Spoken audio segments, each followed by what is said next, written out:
नमस्कार, मैं अरुण कुमार। पीएससी अड्डा के यूट्यूब चैनल पे आप सभी का स्वागत है।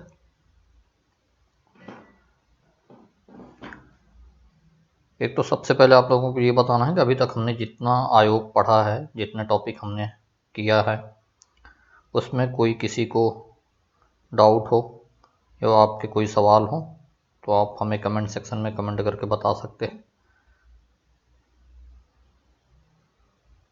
ताकि हमें ये पता चले कि आप लोग टॉपिक को अच्छे से कवर कर रहे हैं या नहीं कवर कर रहे हैं, आप लोगों को टॉपिक समझ में आ रहा है या नहीं आ रहा है। क्योंकि मैं पहले भी लगातार बता रहा हूँ कि जो क्वेश्चंस है वो आयोग से 10 एक क्वेश्चन तो मिनिमम बनेंगे एमपीपीएससी प्रीलिम्स में, और इन आयोगों से क्वेश्चन कई बार काफ़ी गहरे भी आ जाते हैं और कई बार ऐसा होता है कि फैक्चुअल भी आता है। हम लोग एक एक डेट जो इम्पोर्टेंट है उस पर बार बार बातें कर रहे हैं, रिवाइज करने का प्रयास करते हैं। हम जो भी टॉपिक शुरू करते हैं पहले पुराने टॉपिक पे बात करने का प्रयास कर रहे हैं। तो अगर कोई डाउट है, आपके कोई सवाल हो अभी तक, तो आप हमसे कमेंट सेक्शन में कमेंट करके सवाल पूछ सकते हैं। और इसके अलावा जो आज हमारा टॉपिक है वो बहुत ही महत्वपूर्ण टॉपिक है, राष्ट्रीय अनुसूचित जनजाति आयोग। हम लोगों ने कल पढ़ा था एससी कमीशन, है ना। एससी कमीशन 2 दिन से हमारी क्लास चल रही थी, एससी कमीशन, फिर एमपी की जो एससी कमीशन उसके संबंध में हम लोगों ने चर्चा की है। आज हमारा जो सेगमेंट है वो है राष्ट्रीय अनुसूचित जनजाति आयोग, नेशनल एसटी कमीशन, है ना।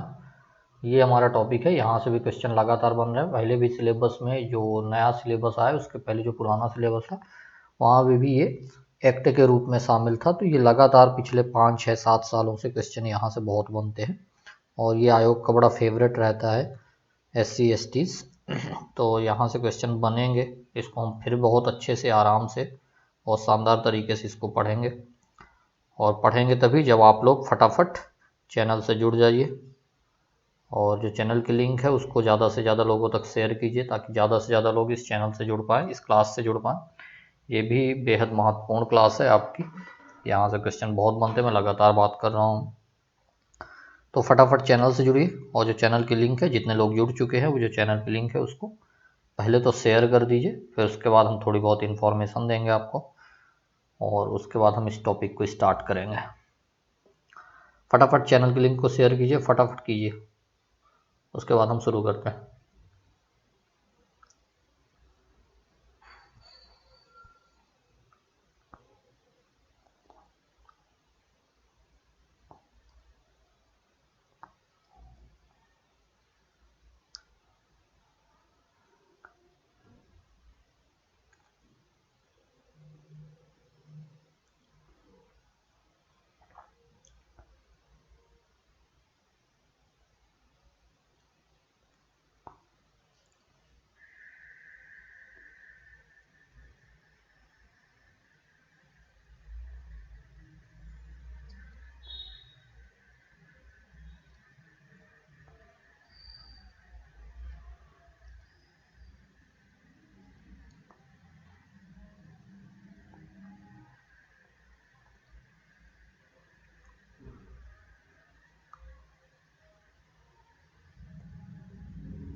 चलिए शुरू करते हैं।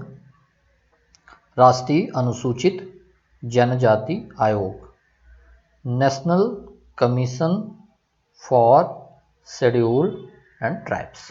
ठीक है, ये हमारा टॉपिक राष्ट्रीय अनुसूचित जनजाति आयोग। शुरू करें।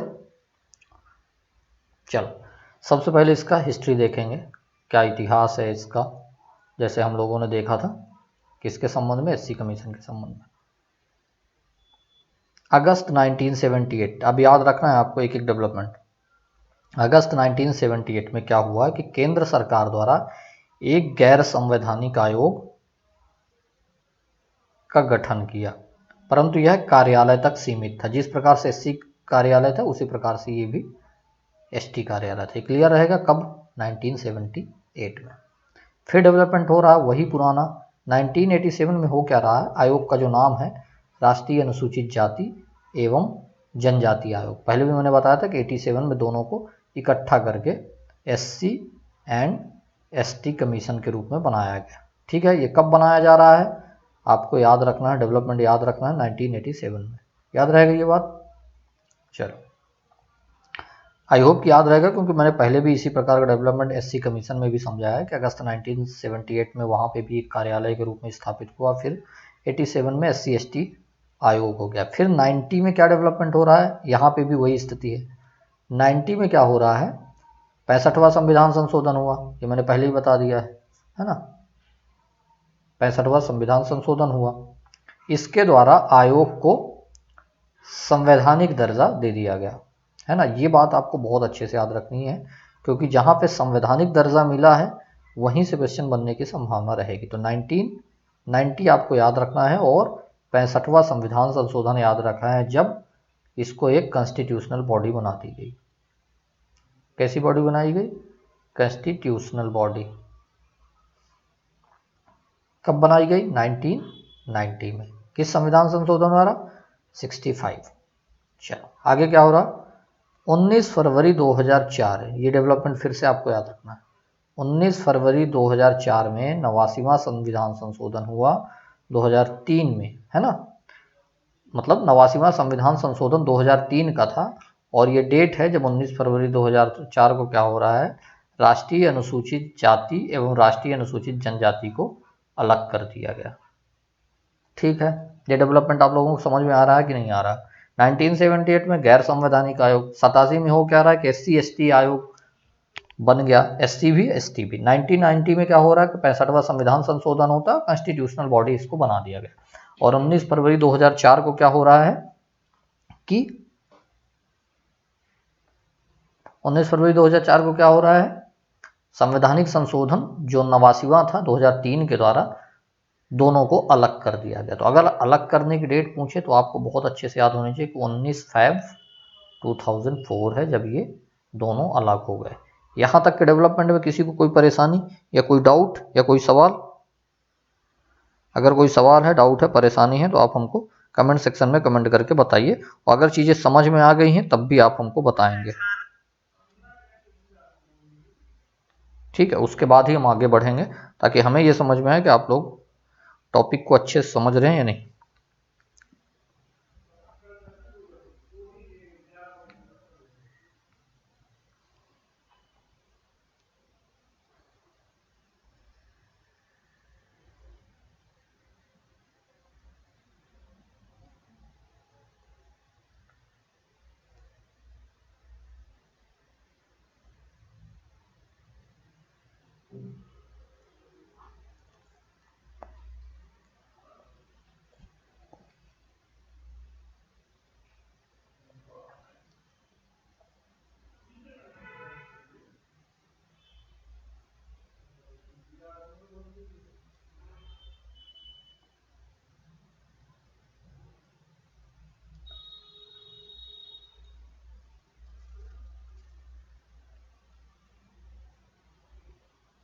चलिए, उम्मीद करता हूँ कि आप लोग ये जो हिस्ट्री है इसको समझ गए होंगे। अब चलिए परिचय देख लेते हैं, क्या प्रावधान कहाँ पे है, क्या स्थिति है।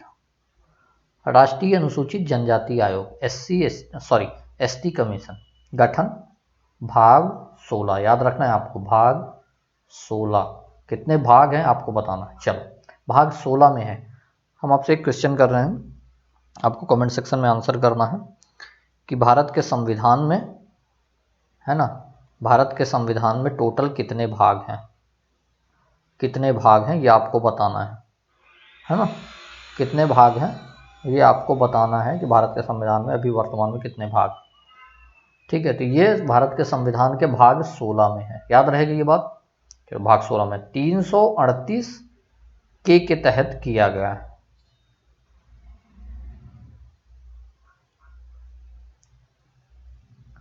338 के तहत किया गया है।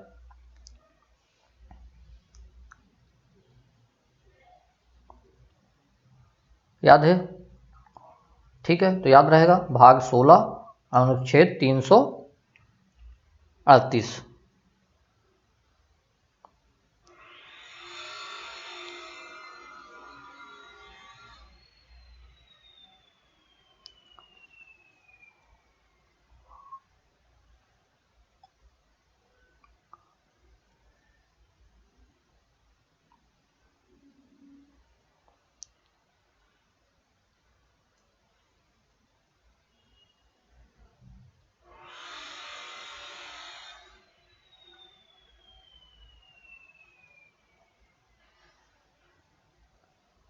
ठीक है, सॉरी, यहाँ पे थोड़ा सा याद रखना आप लोगों को, फिर मैं करेक्ट करूँगा।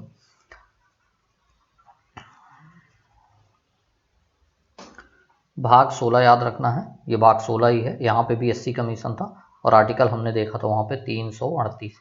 यहाँ पे जो है 338, ये थोड़ा सा लिखने में मिस्टेक हुआ, 338 ए है जहाँ पे एसटी कमीशन शामिल हुआ है। ठीक है, याद रहेगा ये बात, याद रहेगी ये बात, यहाँ पे याद रखना है। यहाँ पे थोड़ा सा लिखने में मिस्टेक हुआ है, तो 338 ए है जहाँ पे एसटी कमीशन है, 338 है जहाँ पे एससी कमीशन है। तो दोनों में अंतर याद रखना, 338 में एससी और 338 ए में एसटी। भाग वही रहेगा 16। ठीक है, जो एसटी कमीशन है उसकी जो स्थापना हुई है उसको याद रखना है 19 फरवरी 2004। कब? 19 फरवरी 2004। ये भी डेट आपके लिए महत्वपूर्ण है। 19 फरवरी 2004 को एसटी कमीशन की स्थापना हुई, याद रहेगा। चलो, भूलना नहीं है, भाग 16 338 ए।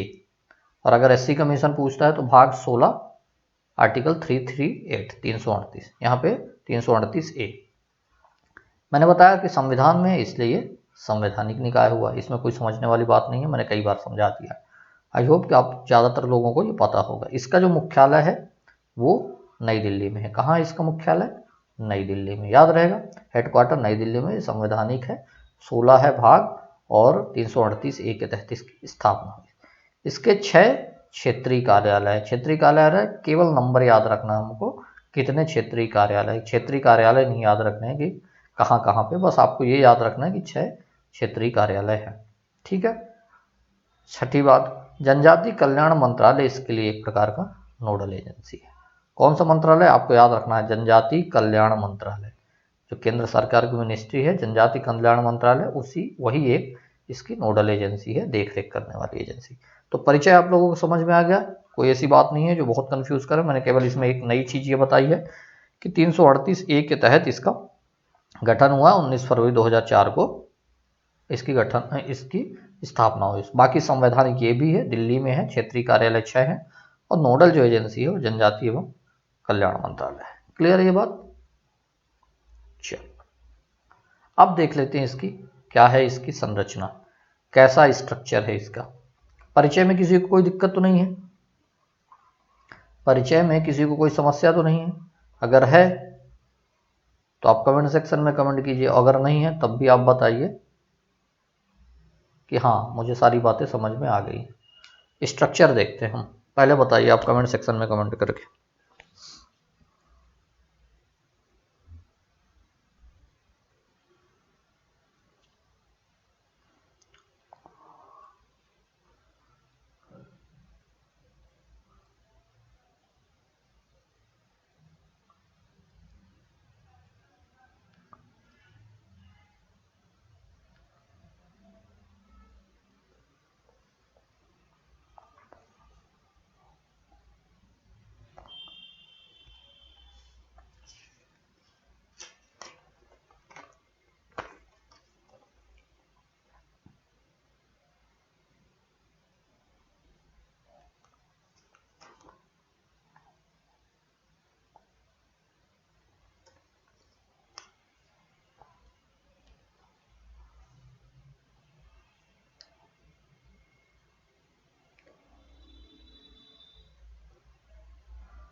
चलिए, उम्मीद करता हूँ सारी बातें आप लोगों को अभी तक समझ में आ गई होंगी। संरचना देख लेते हैं। राष्ट्रीय जो अनुसूचित जनजाति आयोग है, एक अध्यक्ष है, एक उपाध्यक्ष है और 3 सदस्य हैं। तो जिस प्रकार से एससी कमीशन 5 सदस्यीय था, ये भी एक प्रकार से 5 सदस्यीय है। 5 सदस्यीय में बस आपको ये याद रखना है, एक अध्यक्ष, एक उपाध्यक्ष और 3 सदस्य। ठीक है, ये बात याद रहेगी आप लोगों को। मुझे नहीं लगता कि इसमें कोई रॉकेट साइंस है, बस आपको ये याद रखना कि 5 सदस्यीय है। ठीक है, जिस 5 सदस्यीय में से एक अध्यक्ष होंगे, एक उपाध्यक्ष होंगे और एक 3 सदस्य होंगे। क्लियर है ये बात? चलो, अब इसके हम प्रथम अध्यक्ष की बात कर लेते हैं। इसके प्रथम अध्यक्ष कौन से हैं? इनके जो प्रथम अध्यक्ष हैं वो, उनका नाम है कुंवर सिंह टेकाम। ये नाम आपको याद रखना, ये महत्वपूर्ण है। नाम आपको बहुत अच्छे से याद रखना है, कुंवर सिंह टेकाम, है ना। अच्छा, एक और क्वेश्चन मैं फिर से आप लोगों से पूछ रहा हूँ, उसका आंसर करना है आप लोगों को।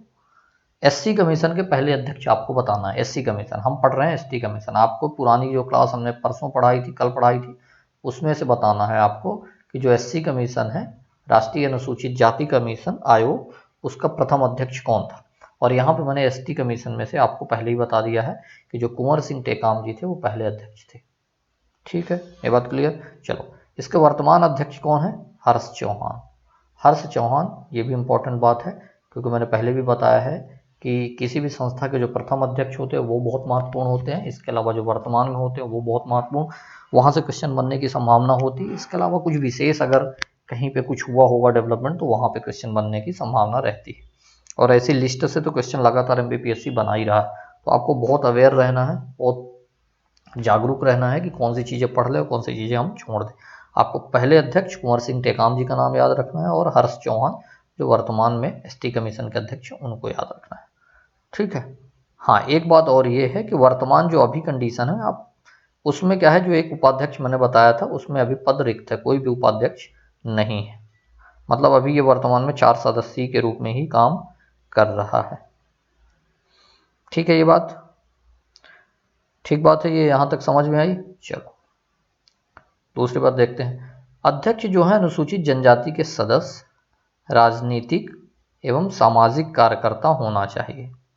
ठीक है, अध्यक्ष ऐसा नहीं है किसी भी व्यक्ति को बनाया जा सकता, उसके लिए कुछ कंडीशंस है कि एक तो वो एसटी हो, है ना, दूसरा वो राजनीतिक एवं सामाजिक कार्यकर्ता हो, है ना, सोशल एक्टिविस्ट हो, और या तो पॉलिटिकल एक्टिविस्ट हो, दो में से होगा। और उसके लिए एक शर्त ये है कि वो एसटी से संबंध रखता हो, यानी कि जनजाति से संबंध रखता हो। क्लियर रहेगी ये बात? यहाँ तक कोई ऐसी चीज़ जो आपको ना समझ में आई हो, आप हमसे पूछ लीजिए, क्योंकि यहाँ पे कंफ्यूज नहीं होना है। यहाँ पे एक नई बात यह है कि उपाध्यक्ष का जो है पद वर्तमान में रिक्त है। बस एक बात और आपको विशेष तौर पे याद रखना है कि जो एसटी का सदस्य होगा पॉलिटिकल या सोशल एक्टिविस्ट कोई होगा, और वो एसटी जनजाति से ही संबंधित होगा। ठीक है, ये प्रावधान है इनके स्ट्रक्चर के संबंध में। ये बात आप लोगों को समझ में आ गई या नहीं आई है? कमेंट सेक्शन में कमेंट करके ज़रूर बताना है। ठीक है, आई होप कि ये बातें जरूर, संरचना में कुछ ऐसा विशेष नहीं है, बस आपको याद रखना है एक अध्यक्ष, एक उपाध्यक्ष, 3 सदस्य। कुंवर सिंह टेकाम जी का नाम याद रखना, वो पहले थे, और हर्ष चौहान वर्तमान में। उपाध्यक्ष इस समय कोई नहीं है, और जो सदस्य अध्यक्ष होंगे उनके लिए जरूरी है कि एसटी के हों और राजनीतिक सामाजिक कार्यकर्ता हो। ठीक है, यहाँ तक बात आ गई समझ में? इसके अलावा आपको एससी कमीशन के पहले अध्यक्ष बताना है आपको। मैंने पहले भी क्वेश्चन आपसे पूछ लिया है, मैं फिर से एक बार बोल रहा हूँ, जो लोग नए हों वो सुन लें। आपको एससी कमीशन के पहले अध्यक्ष का नाम बताना है।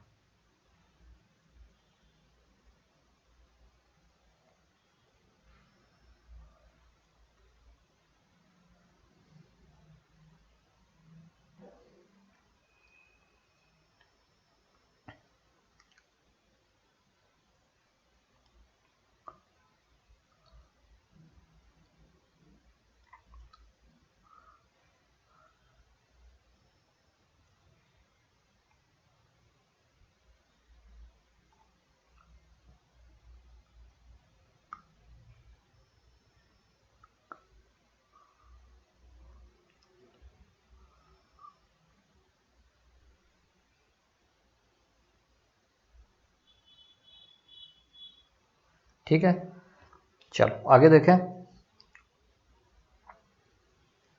अब इनकी हम नियुक्ति के संबंध में, अपॉइंटमेंट के संबंध में, और जो सेवा शर्तें हैं इनकी, सर्विस कंडीशन है उसके विषय में बात कर लेते हैं।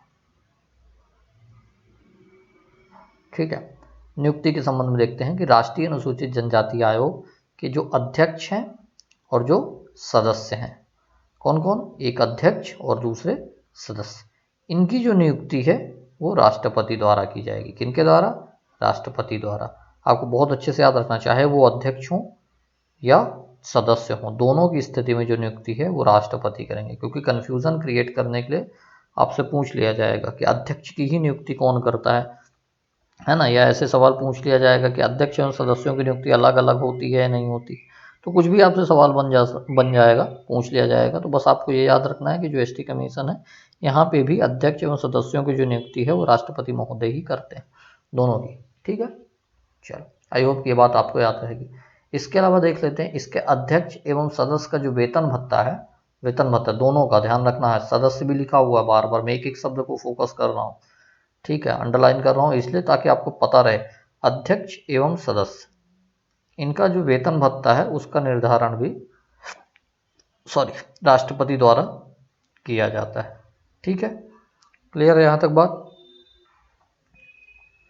तो यहाँ पे क्या है नया डेवलपमेंट कि अध्यक्ष और सदस्यों की नियुक्ति राष्ट्रपति द्वारा एवं अध्यक्ष और सदस्यों के जो वेतन भत्ते का निर्धारण है वो भी राष्ट्रपति द्वारा किया जाएगा। ठीक है, तो नियुक्ति एवं सेवा शर्तों में ये बात हो गई। चलिए अब आगे देख लेते हैं, कार्यकाल बताना है। कार्यकाल क्या है, तो अध्यक्ष एवं सदस्य, फिर से यहाँ अध्यक्ष एवं सदस्य जो कार्यकाल है उनका वो 3 वर्ष है। कितने वर्ष है, 3 वर्ष। बड़ी बात यह है कि जिस प्रकार से एससी कमीशन में कोई मैक्सिमम लिमिट नहीं तय की गई थी, उसी प्रकार से यहाँ भी कोई मैक्सिमम लिमिट नहीं है। ठीक है, बस ये बोला गया है कि आपको 3 वर्ष आपको टर्म पूरा करना है।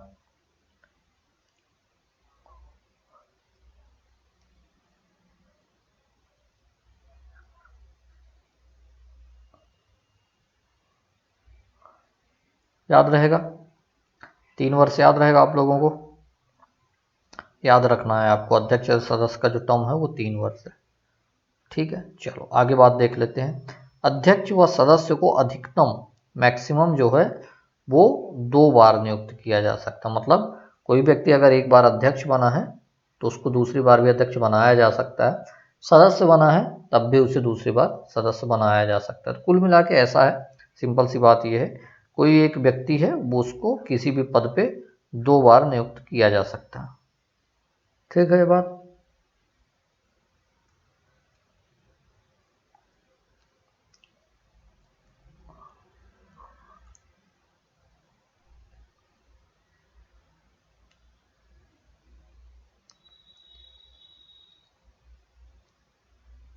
तो हमने अध्यक्ष के कार्यकाल के विषय में देख लिया, कितनी बार वो नियुक्त होगी।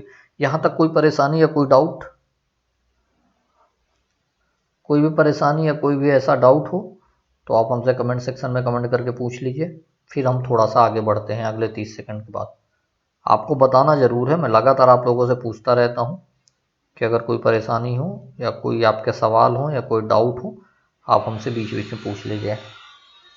हर वो सेगमेंट पढ़ाने के बाद मैं लगातार आप लोगों से बातें करने का इसलिए प्रयास करता हूँ, कोई ऐसी चीज़ ना रहे जो कन्फ्यूज़न आपके दिमाग में रखे। तो कन्फ्यूज़ बिल्कुल नहीं होना है, जो भी परेशानी है, जो क्वेश्चन है, जो सवाल है, आप हमको कमेंट सेक्शन में कमेंट करके पूछ सकते हैं।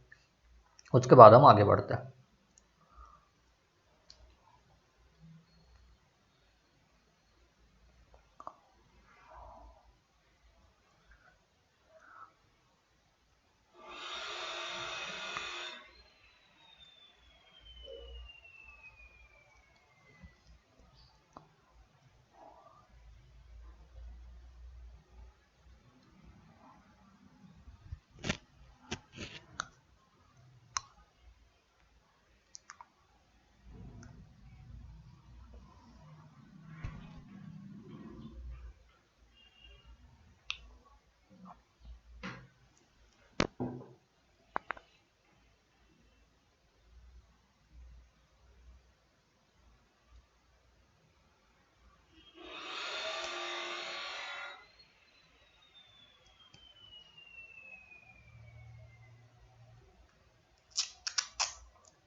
चलिए ठीक, उम्मीद करता हूँ कि अभी तक जितनी बातें हम लोगों ने पढ़ ली, एक बार मैं फिर बताता हूँ क्या क्या हमने देख लिया है।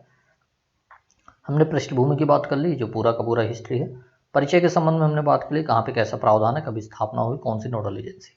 इसके अलावा हमने स्ट्रक्चर की बात कर ली, एक अध्यक्ष, एक उपाध्यक्ष, 3 सदस्य होते हैं। कौन है प्रथम, कौन है आखिरी, वर्तमान में, वो सब बातें हमने कर ली।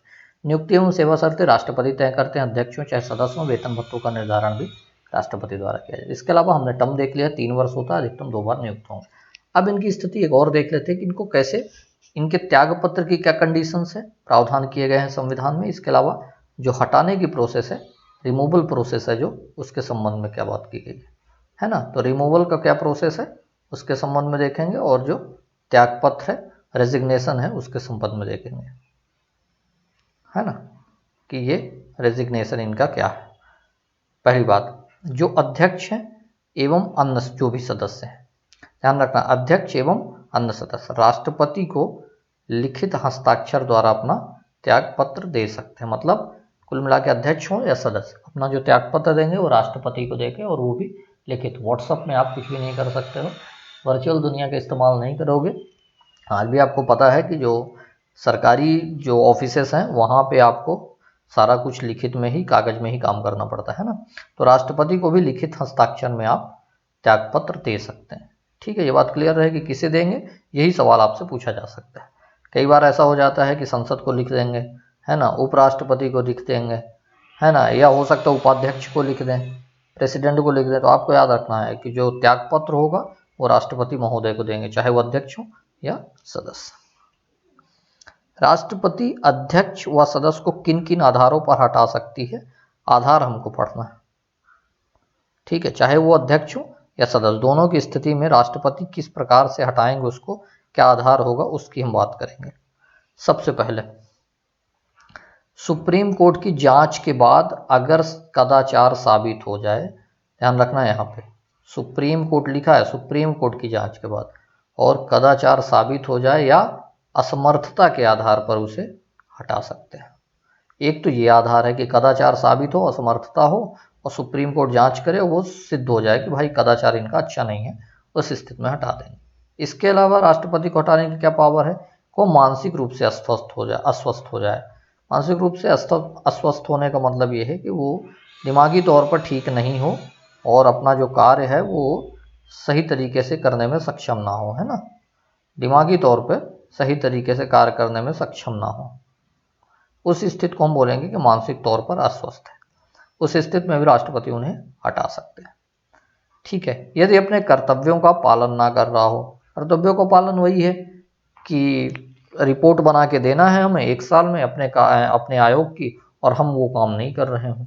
ठीक है, हमारी जो भी जिम्मेदारियां हमको दी गई हैं एसटी कमीशन के रूप में, हम उसका निर्वहन ना कर रहे हो, तो यही है, कर्तव्यों को पालन ना करने पे आप उनको रिमूव कर सकते हैं। इसके अलावा अगर वो व्यक्ति दिवालिया घोषित हो जाए तो भी आप उन्हें हटा सकते हैं।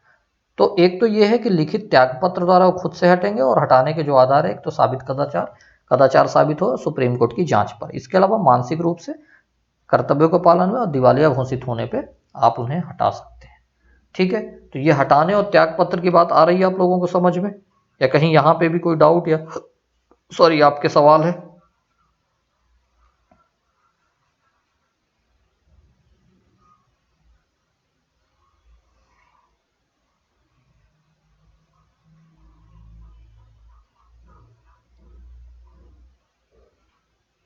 एक बार देख लो आप लोग, चीज़ों को एक बार फिर से देख लो,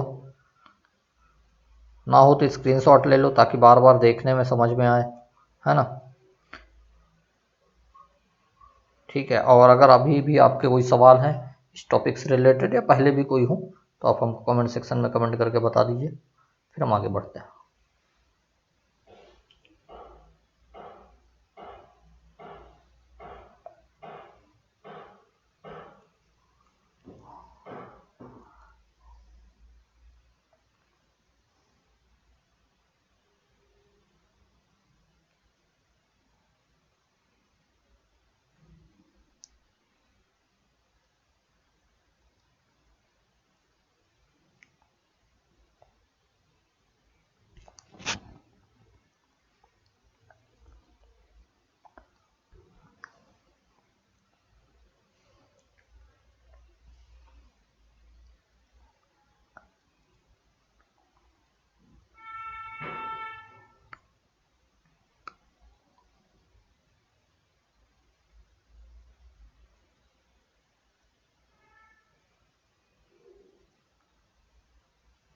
आई होप कि त्यागपत्र जो हटाने की प्रक्रिया है वो आप लोग अच्छे से समझ गए होंगे, और अभी तक जितनी बातें हमने बताई है आपको वो सारी बातें आप लोगों को समझ में आ गई होंगी। ठीक है, चलो अब हम देख लेते हैं वार्षिक रिपोर्ट के संबंध में क्या बात की गई है इनके, फिर हम और आगे बढ़ते हैं। चलो वार्षिक रिपोर्ट, एनुअल रिपोर्ट, उसके संबंध में क्या बातें हैं, है ना, उसके विषय में देख लेते हैं। एनुअल रिपोर्ट, राष्ट्रीय अनुसूचित जनजाति आयोग एक वार्षिक रिपोर्ट राष्ट्रपति को सौंपी जाती है। मैंने पहले भी वार्षिक रिपोर्ट के संबंध में बता दिया है कि एक वर्ष में जो भी एसटी कमीशन ने काम किया होगा या उसकी कोई रिकमेंडेशन होगी, जो फंक्शन उनने किए होंगे, और इसके अलावा जो कोई रिकमेंडेशन होगी वो सब लिख के एक रिपोर्ट बना के राष्ट्रपति को प्रस्तुत करेंगे। तो यहाँ पे इम्पोर्टेंट ये है कि किसे प्रस्तुत करेंगे, ये आपको याद रखना है कि प्रेसिडेंट महोदय को वो अपनी रिपोर्ट को प्रस्तुत करेंगे। ठीक है, ये बात क्लियर है, याद रहेगा आप लोगों को। चलो दूसरी बात है, राष्ट्रपति जो रिपोर्ट है ना वो संसद के दोनों सदनों में रखता है। यहाँ पे एक बात बहुत अच्छे से याद रखना है, ये ना तो लोकसभा में है और ना ही ऐसा है कि केवल राज्यसभा में, इसलिए याद रखना है यहाँ पे कि ये लोकसभा प्लस राज्यसभा रिपोर्ट को दोनों हाउस में प्रेसिडेंट रखवाएंगे। यहाँ पे दोनों हाउस आपको याद रखना है कि दोनों हाउस में प्रेसिडेंट जो है वो रिपोर्ट को रखवाएंगे। ठीक है, ये बात याद रहेगा। एक तो ये एक रिपोर्ट प्रस्तुत किसको करेंगे, राष्ट्रपति को, और वो जो रिपोर्ट होगी किसे कहाँ पे रखवाया जाएगा राष्ट्रपति द्वारा, तो याद रखना संसद के दोनों सदन में। दोनों सदन का मतलब होता है लोकसभा एवं राज्यसभा। अच्छा, अब आपको बताना है ये है, मैंने पहले भी बता दिया है आपको कि भारत की संसद में क्या क्या शामिल है। आपको इसका आंसर करना है, कमेंट सेक्शन में आप आंसर कर जरूर करेंगे कि भारत के संसद में क्या क्या शामिल है, कौन कौन व्यक्ति या कौन सी संस्था शामिल है।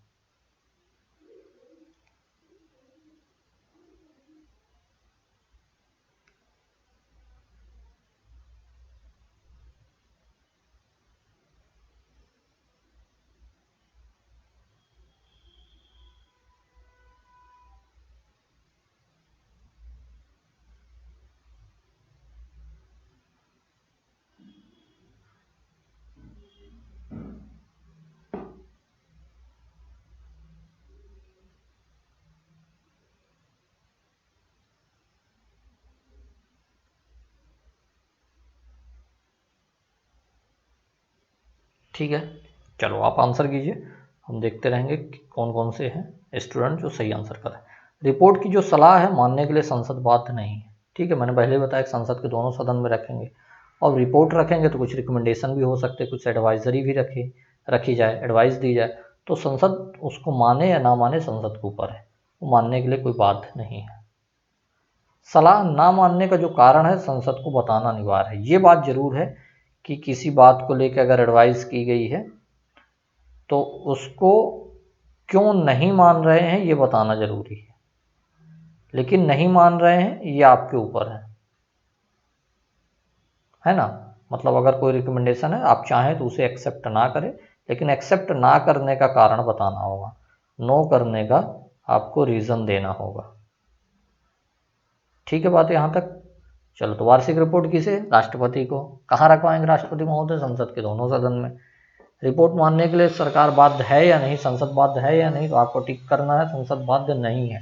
हाँ, अगर रिपोर्ट संसद नहीं मान रही, उसकी रिकमेंडेशन नहीं मान रही, तो उसका कारण जरूर आपको बताना पड़ेगा, यानी संसद को बताना पड़ेगा। ठीक है, तो वार्षिक रिपोर्ट के संबंध में इतना है, क्लियर है यहाँ तक बात। चलो अब हम देख लेते हैं फंक्शन क्या क्या है, क्या क्या कार्य किए जाएंगे एसटी कमीशन के संबंध में, या एसटी कमीशन को क्या क्या कार्य दिए गए हैं संविधान द्वारा। सबसे पहली बात, अनुसूचित जनजातियों के अधिकारों का हनन से संबंधित शिकायतों की जांच करना। यहाँ पे एक वर्ड पे याद रखना है आपको, अधिकारों के हनन की बात हो रही है। संवैधानिक जो अधिकार मिलते हैं व्यक्ति को, एसटी को, उसके हनन की बात हो रही थी। यदि उनके अधिकारों का कोई हनन होता है, उससे संबंधित जो शिकायतें गई होंगी वहाँ पे उसकी जांच करना है। ठीक है, ये बात याद रहेगी। किसके संबंध में, एसटी के अधिकारों के संबंध में अगर कहीं पे हनन हुआ है तो उसके संबंध में जो शिकायतें हैं उसकी जांच करने का जो अधिकार है वो किसको है, एसटी कमीशन को है। क्लियर है बात यहाँ तक। चलो दूसरी बात देख लेते हैं, अनुसूचित जनजाति के संरक्षण, है ना, संरक्षण याद रखना यहाँ पे, संरक्षण से संबंधित मामलों की जांच करना। अब संरक्षण से संबंधित मामला क्या होता है उसको मैंने पहले भी एससी कमीशन में भी डिफाइन किया था, एक बार मैं फिर बता रहा हूँ। संरक्षण से संबंधित मामला होता है कि जैसे एसटी को कहीं पे आर्टिकल 17 के तहत छुआछूत का विरोध करने की बात की गई है, ऐसे संरक्षण दिया गया है। आर्टिकल 15(4) में ऐसी बात है कि इनको कुछ आरक्षण दिया जाएगा सरकारी नौकरी में और कॉलेजों में एडमिशन के लिए, है ना, प्रमोशन में आरक्षण दिया जाएगा, तो ये उनके संरक्षण है। तो इनके संरक्षण से संबंधित जो मामले हैं उसकी जांच करने का जो है वो किसको अधिकार है? एसटी कमीशन को। चलो, अनुसूचित जातियों के कल्याण के संबंध में सलाह देना, उनकी बेहतर जिंदगी कैसे होगी, उनकी लाइफ को कैसे बेहतर किया जाए, उनको समाज की मुख्यधारा में कैसे शामिल किया जाए, उनके लिए शिक्षा स्वास्थ्य के लिए क्या किया जाए, तो उनके कल्याण से संबंध, ध्यान रखना यहाँ कल्याण से संबंधित मामले में सलाह देने का जो काम है वो कौन कर रहा है? यहाँ पे एसटी कमीशन कर रहा है। चलो ठीक है, बात है यहाँ तक। अनुच्छेद 342, अनुच्छेद 342 ये आर्टिकल याद रखना। अनुच्छेद 342 के तहत नई जाति को शामिल करने के लिए राष्ट्रपति को परामर्श देना। मान लीजिए कोई भी ऐसी जाति है देश में जो एसटी कमीशन को लगता है ओबीसी हो सकती है, एससी हो सकती है, या कोई और भी हो सकता है कि एसटी कमीशन को ये लगे कि इसको एसटी कमीशन में सॉरी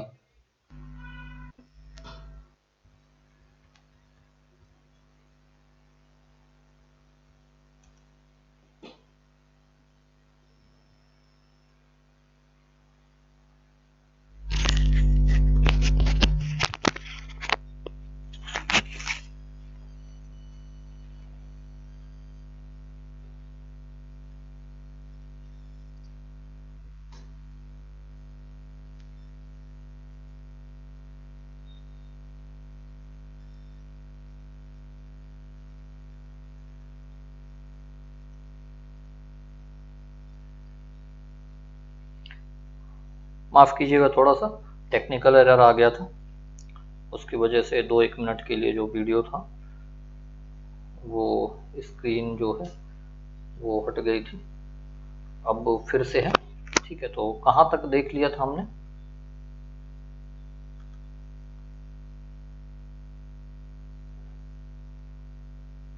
हमने यहाँ तक देख लिया था कि नई जो जातियां हैं उनको शामिल करने के लिए राष्ट्रपति को परामर्श देंगे। ठीक बात। कल्याण के संबंध में, शिकायतों की जांच के संबंध में, संरक्षण से संबंधित इतने सारी चीजें करेंगे। इसके अलावा एक ऐसा अधिनियम 1996 का पूर्ण कार्यान्वयन सुनिश्चित करने संबंधी उपाय है।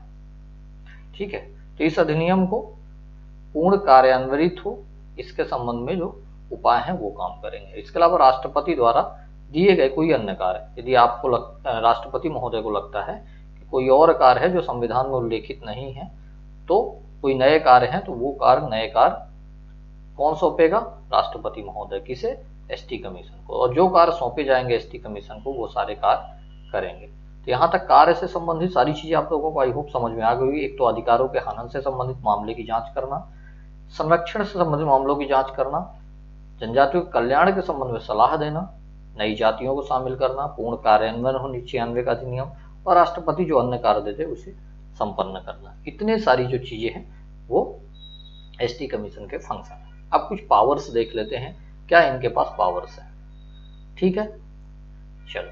राष्ट्रीय अनुसूचित जाति को सिविल न्यायालय में कई बार बता चुका हूं कि समन करने की जो समन करने का जो अधिकार है, इस प्रकार से किसी को बुलाने का अधिकार है ना, एसटी कमीशन के समक्ष प्रस्तुत होकर अपना जवाब देना, इस तरह की जो चीजें हैं, एक प्रकार से न्यायालयीन कार्रवाई जो है सिविल न्यायालय की शक्ति। अपराध से संबंधित इसके पास शक्ति नहीं है, इसको दंड देने का अधिकार नहीं है, बस सिविल न्यायालय की शक्ति। याद रहेगा। चलो, भारत के किसी भी विभाग से किसी भी व्यक्ति को समन करना जो है ये एसटी कमीशन की पावर्स है। शपथ पत्रों पर साक्ष्य ग्रहण करना, है ना, जो शपथ पत्र होंगे जो दिया जाता है एफिडेविट, उस पर साक्ष्य ग्रहण करने की जो शक्तियां वो किसके पास है? वो किसके पास रहेगी? वो रहेगी एसटी कमीशन के पास। याद रहेगी ये बात। चलो, नोट में और क्या है वो देख लेते। राष्ट्रीय अनुसूचित जनजातियों के प्रथम महिला अध्यक्ष आपको याद रखना उर्मिला सिंह जी थी। कौन थी पहली अध्यक्ष? उर्मिला सिंह जी। याद रहेगी ये बात? चलो, तो प्रथम जो अध्यक्ष है उनका नाम याद रखना है आपको, उर्मिला सिंह जी। ठीक है, चलो आगे बढ़ते हैं। अब देख लेते हैं कि अनुसूचित जनजाति आयोग के संबंध में क्या कॉन्स्टिट्यूशनल उपबंध है इस एसटी कमीशन के संबंध में। ठीक है, मैंने पहले ही बताया कि एससी कमीशन 338 में है और एसटी जो कमीशन है 338 ए में है, हिंदी में इसको 338 का बोलते हैं। ठीक है, इसमें क्या है, राष्ट्रीय अनुसूचित जनजाति आयोग का प्रावधान किया गया है कि एक एसटी कमीशन होगा। किस आर्टिकल में? ये आर्टिकल बहुत महत्वपूर्ण है, आपको याद होना चाहिए, 338 ए। याद रहेगा आपको? चलो, दूसरी बात, 338 ए में ही सब आर्टिकल ए है, वहां पे क्या लिखा है कि राष्ट्रीय अनुसूचित जनजाति आयोग के गठन का उल्लेख है। तो अगर आपसे गठन पूछा जाए तो 338 ए के तहत 1 में जाना है, सब आर्टिकल 1 में जाना है। तो गठन कहाँ पे है? 338 ए के सब आर्टिकल 1 में। याद रहेगी ये बात?